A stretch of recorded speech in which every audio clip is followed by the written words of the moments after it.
Hello everybody, I am Dr. Akshat Mittal from Advanced Skin Treatment Center Meerut. Today I will be talking about precautions to be taken as we move from monsoon to winter season. It is a very common topic and I will be discussing some common precautions that we should take to prevent ourselves from getting common illnesses. अभी बरसात का season या monsoon season चल रहा है और हम winters की तरफ प्रस्थान कर रहे हैं, तो अभी जो सबसे पहला खतरा हमारे ऊपर मंडरा रहा है वो है डेंगू, मलेरिया और चिकनगुनिया, यानी जो मच्छरों से जो हमें बीमारियां फैलती हैं उनका हमें अभी सबसे ज़्यादा ख्याल रखना है। इसके लिए हमें पूरी बाजू के पैंट और शर्ट पहनना है, गला गर्दन बाजू ढक के रखें, खिड़कियों पे पतली जाली लगाएं और गुड नाइट या ऑल आउट लगाएं, लेकिन ये सिर्फ आधा या 1 घंटे के लिए लगाएं, क्योंकि अगर आप पूरी रात लगाएंगे तो ये हानिकारक होता है। तो पूरी बाह के कपड़े पहने, गला गर्दन बाजू ढक के रखें और मच्छरों से बचाव रखें। कहीं भी अगर पानी जमा है तो उसकी निकासी करें। इसके बाद जैसे जैसे हम विंटर सीज़न की ओर आएंगे, ठंड बढ़ेगी, तो विंटर डर्मेटोसिस आने या पनपने शुरू होते हैं, जिसमें मुख्य है seborrheic dermatitis, psoriasis, asteatotic eczema, senile pruritus, atopic dermatitis, palmoplantar keratoderma और परनियोसिस। इन सब चीज़ों में जो कॉमन फैक्टर है वो है त्वचा का खुश्क होना या त्वचा की खुश्की। तो जो इसका मूल मंत्र है वो है मॉइस्चराइजेशन, मॉइस्चराइजेशन एंड मॉइस्चराइजेशन, क्योंकि हमें त्वचा को ज़्यादा से ज़्यादा नमी प्रदान करनी है। तो ये जितनी भी विंटर की डर्मेटोसिस हैं उसके लिए कुछ जनरल मेजर्स मैं आपसे डिस्कस करूँगा जो सभी बीमारियों में लागू होती हैं। एक तो बहुत गर्म पानी से ना नहाएं, गुनगुने पानी से नहाएं और बहुत देर तक ना नहाएं। अगर बहुत देर तक या बहुत गर्म पानी से आप नहाएंगे तो त्वचा में खुश्की बढ़ जाएगी।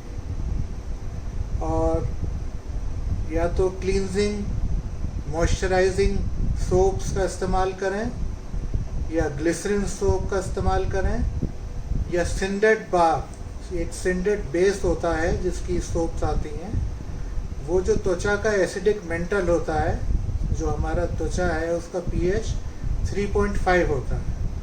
तो और जो सोप्स हम इस्तेमाल करते हैं वो 9 to 10 या 11 pH तक होता है और वो स्किन की लेयर को डिसरप्ट कर देती है। तो जो सोप हमें यूज़ करनी है वो सिंडेड बेस में।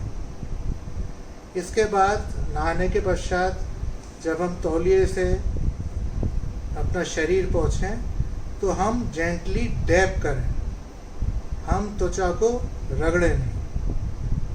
और जब त्वचा थोड़ी डैम्प हो, थोड़ी नमी हो, उसके बाद हमें मॉइस्चराइज़र का इस्तेमाल करना है, जैसे light liquid paraffin, white soft paraffin या कोकोनट ऑयल।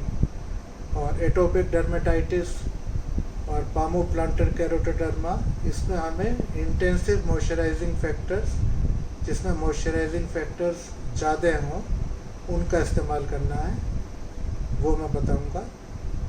और नहाने के लिए जैसे सोरियासिस है तो उसमें सैलिसिलिक एसिड बॉडी वॉश आता है। तो अगर आप विंटर सीज़न के शुरू से ही इसका इस्तेमाल शुरू कर देंगे तो वो सोरियासिस की सीवियरिटी को कम करेगा। इसी तरह सेबोरिक डर्मेटाइटिस में सैलिसिलिक एसिड और सिंडेड बेस में बार आता है, वो आप इस्तेमाल कर सकते हैं। Now coming to the individual entities, सबसे पहले मैं लूँगा सेबोरिक डर्मेटाइटिस। इसमें सर पे खुश्की हो जाती है जिसे हम डैंड्रफ कहते हैं, और जो सेबोरिक एरियाज होते हैं जैसे face, forehead, nose, chest, back, यहाँ पे ग्रीजी स्केल्स हो जाते हैं।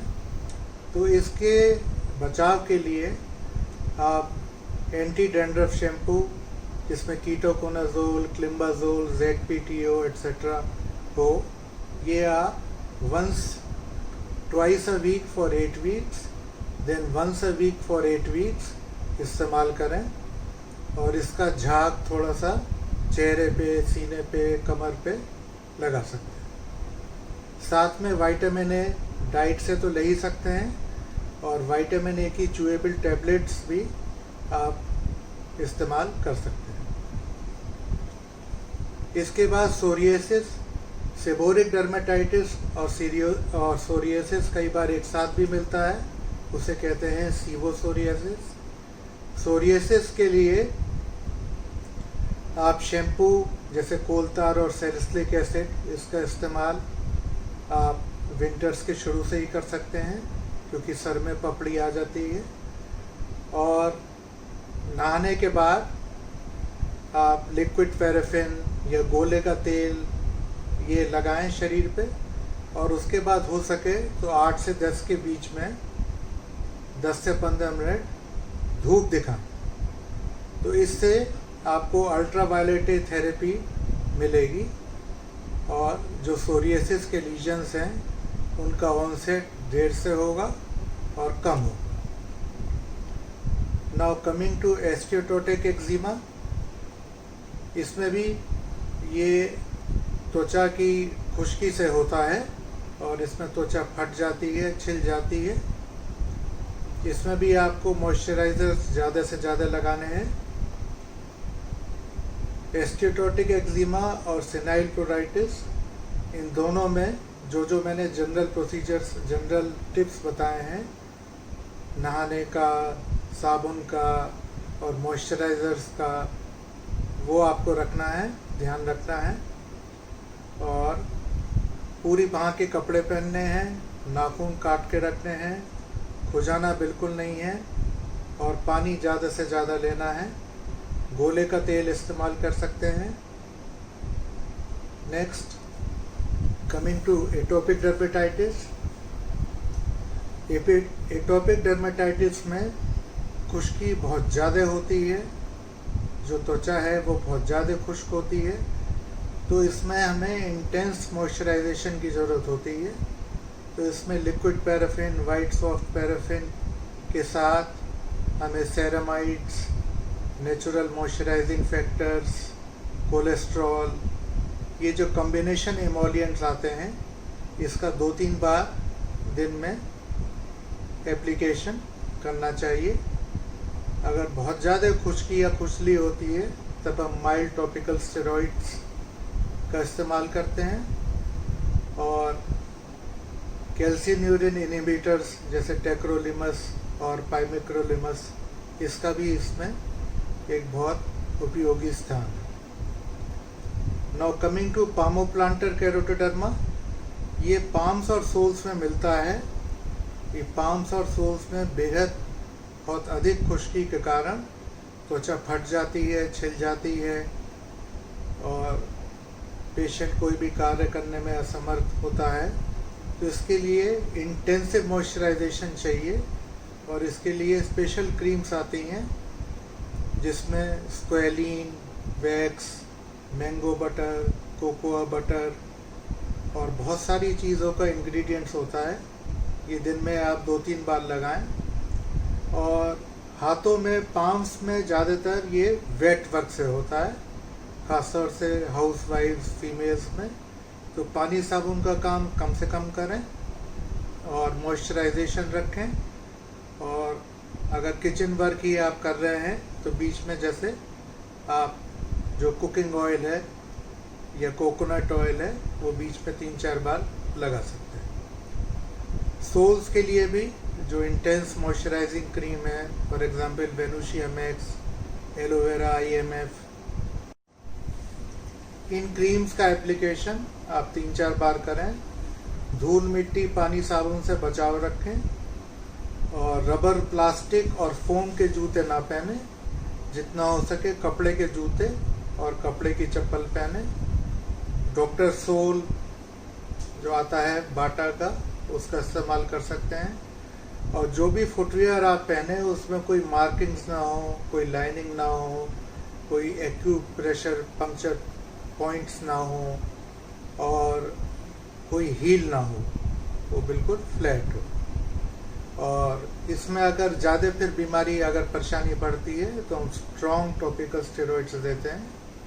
और विटामिन ए का भी इसमें रोल है, जैसे मैं पहले बता चुका हूँ। Last but not the least, जब बेहद सर्दी पड़ती है और सर्दी बहुत ज़्यादा पड़ती है तो एक कंडीशन होती है परनियोसिस यानी चिलब्लेंस। इसमें हाथों और पैरों की उंगलियां, कान, नाक ये नीले पड़ जाते हैं और ठंडे पड़ जाते हैं, सुन्न पड़ जाते हैं। तो जब सर्दी ज़्यादा पड़ने लगे तो आप वुलन ग्लव्स और स्टॉकिंग्स का इस्तेमाल करें। गरम तेल से मालिश करें, जैसे ओले मेसा ऑयल, इसमें ओलिव ऑयल होता है। और निकोटिनामाइड विटामिन B3 होता है, ये लेना है। ये कोई भी आम बी कॉम्प्लेक्स कैप्सूल जैसे B-Casul-Z, इसमें निकोटिनामाइड 100 मिलीग्राम होता है। तो अगर आप दिन में 3 बार ये ले लेते हैं तो इससे आपको फ़ायदा हो। कुछ और इम्पोर्टेंट पॉइंट्स हैं, प्रैक्टिकल टिप्स हैं। जैसे विंटर्स में आप हॉट AC चलाते हैं तो उससे जो ह्यूमिडिटी है शरीर की वो कम हो जाती है, तो बहुत देर तक ना चलाएं। और अगर ज़्यादा देर चलाते हैं तो एक बकेट ऑफ वाटर आप रूम में रख लें। इसके अलावा आप एक ट्रांजिशन रूम रखें, जैसे विंटर्स आता है और आपने हॉट AC या ब्लोअर या हीटर जो भी कुछ चला रखा है और आप फिर बाहर निकलते हैं तो सीधे एकदम आप बाहर ठंड में ना निकलें। बीच में एक ट्रांजिशन रूम रखें, वहाँ 5-10 मिनट रुकें और उसके बाद फिर बाहर जाएं। तो इसका अभिप्राय ये है कि सडन चेंज ऑफ टेम्परेचर से आप अपने शरीर का बचाव रखें। एक और बहुत इम्पॉर्टेंट बात है, चाहे एटोपिक डर्मेटाइटिस हो या और डर्मेटोसिस हो, वो ये है कि डायरेक्ट वुलन कपड़े शरीर पे ना पहने। डायरेक्ट वुलन क्लोथिंग चाहे इनर हो या लोअर हो, वो डायरेक्ट नहीं पहने। पहले कॉटन का कपड़ा पहने, पहले कॉटन के क्लोथ्स पहने और उसके बाद फिर वुलन ग्लव्स पहने। क्योंकि वूल से एलर्जी होती है, ड्राइनेस बढ़ती है, इरिटेशन होती है, खुश्की बढ़ती है और खुजली बढ़ती है। तो ये सब कुछ बातें मैंने आपसे शेयर की। तो जो विंटर डर्मेटोसिस हैं, सबसे पहले तो हमें जो मच्छरों से जो बीमारियां हैं उनसे बचाव रखना है।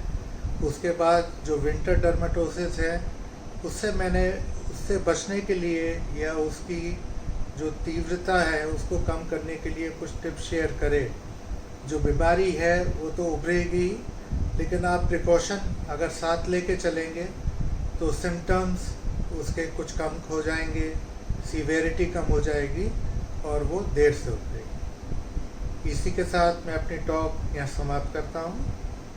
आपका बहुत बहुत धन्यवाद। Signing off, doctor Akshat Mittal. Thank you.